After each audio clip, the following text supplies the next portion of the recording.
பார்த்தீங்கன்னா நான் வந்து 1 கப் சன்னா ஊற வச்சுருக்கேன். ஸோ இது ஒரு 5 to 6 hours ஊறட்டும். ஸோ ஹாட் வாட்டரில் ஊறினா 4 hours, நான் 4 hours ஊற வைப்பேன். இல்லை கோல்ட் வாட்டர்னா 5 to 6 hours, இல்லை ஓவர் நைட்டே நம்ம ஊற வச்சா இன்னும் நல்லாயிருக்கும். ஸோ இப்போ நான் அது வந்து ஒரு 4 to 5 hours இப்போ நான் இதை ஊற வைக்க போகிறேன். இப்போ நான் 2 டேபிள் ஸ்பூன் எண்ணெய் விடுறேன். உங்களுக்கு எவ்வளோ வேணுமோ நீங்கள் அவ்வளோ எண்ணெய் விட்டுக்கலாம்.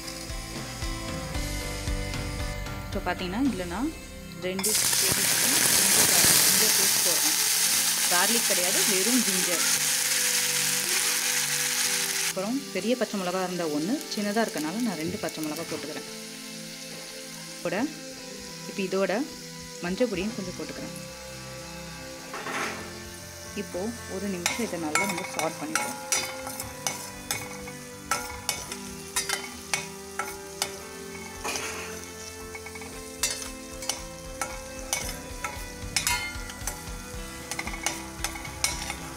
மீன்வைல் தக்காளியை அரைச்சிப்போம்.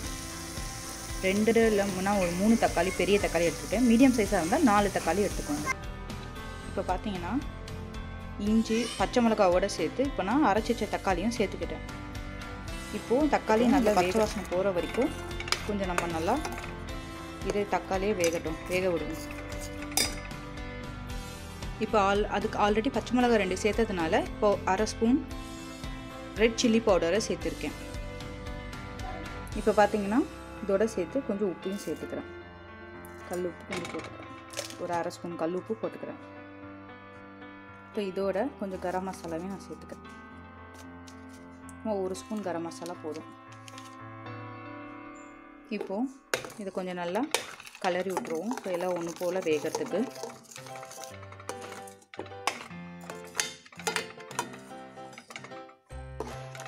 இப்போ இதோட நம்ம என்ன பண்ண போகிறோன்னா, இப்போ இதோட நம்ம இதை மூடி வச்சிடுறோம். இதுக்கப்புறம் இந்த சன்னாவை வேக வச்சோம் இல்லையா, இப்போ இதை நம்ம ஃபில்டர் பண்ணுறோம். 2 ஸ்பூன் அளவுக்கு வெந்த சன்னாவை நான் இப்போ அரைக்க போகிறேன். இதோட ஒரு 4 முந்திரியும் போட்டு இப்போ நம்ம அரைக்க போகிறோம். டேஸ்ட் ரொம்ப நல்லா வரும். இப்போ அதோட நானும் ஒரு 4 முந்திரி சேர்த்துருக்கேன். ஸோ இப்போ இதை வந்து நம்ம அரைச்சி தனியாக எடுத்து வச்சுக்க போகிறோம். இப்போ பாருங்கள் நல்லா வெந்துருச்சு. ஸோ இந்த ஸ்டேஜில் இப்போ நம்ம அரைச்சி வச்ச அந்த சன்னாவையும் முந்திரியும் நம்ம இப்போ இதோட கலக்க போகிறோம். இப்போ இதோட பார்த்தீங்கன்னா அரைச்சி வச்ச அந்த சன்னாவும் முந்திரியும் நம்ம இதோட ஆட் பண்ணியிருக்கோம். இப்போ நம்ம இதோட நம்ம வேக வச்ச சன்னாவை ஆட் பண்ணிக்கிறோம். ஸோ இதை நல்லா கலரி கொடுத்துட்டு இப்போ நம்ம ஒரு 10 நிமிஷத்துக்கு இதை மூடி வைக்க போகிறோம். இப்போது இந்த ஸ்டேஜில் நான் 1 ஸ்பூன் வெண்ணெயை ஆட் பண்ணிக்கிறேன்.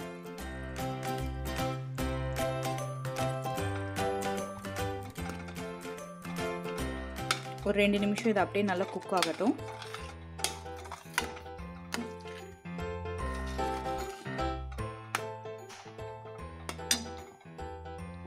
அந்த வெண்ணெய் மெல்ட் ஆகிற வரைக்கும் கொஞ்சம் குக் ஆகட்டும்.